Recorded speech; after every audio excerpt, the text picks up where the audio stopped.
On a warm Paris evening, Pakistani journalist in exile Taha Siddiqui raises the shutters on the Dissident Club, the bar he has set up in the heart of the French capital. Siddiqui is preparing for another night of discussion and debate among fellow international exiles and local Parisians, fueled by plenty of food and drink. It's a long way from his roots in Saudi Arabia and Pakistan, as the son of conservative Muslim parents. When I went to university, this was the first time I started sort of questioning everything that was around me.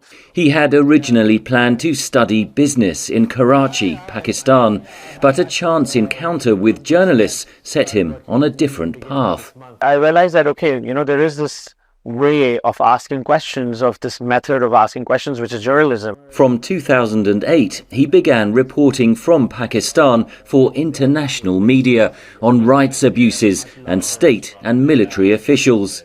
And those stories, they started, ruffling the wrong feathers. He says the military repeatedly warned him to stop, but he refused.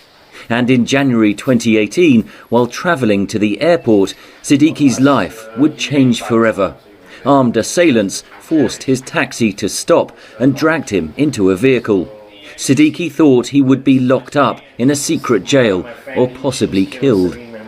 The car was just about to move, and it was just like moving very, very, very slowly. So I used my elbow, hit him really hard on his face, opened the door and jumped out of the moving car. It was a wake-up call. Within weeks, Siddiqui and his family left for Paris. Since I've been in exile, I continue to write what I want, I continue to speak up the way I want, I continue to report on Pakistan. Siddiqui's remarkable journey from Pakistan to Paris is captured in his book, The Dissident Club, named for the bar he set up, a traditional French joint with some unique additions, including a dictator's dartboard. Here in Paris, there's a big culture of cafes and bars where people come together to meet, to exchange ideas, to discuss issues, and we create a bridge between these dissidents in exile and the Parisian society to make them meet and understand what we go through, what is happening in our countries. France brings relative safety, but Siddiqui says that he still receives threats and that agents from the Pakistani and Chinese embassies have visited the club. Threats follow us even in exile. Pakistan's embassy in Paris did not respond to VOA's request for comment. Officials have previously denied involvement in attacks and threats to journalists.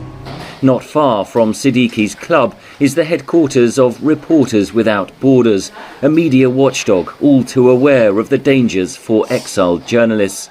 Even though they might be in safe territories, their families and their friends and their close ones most of the time are still at home, and they are used against them in order to threaten them and pressure them.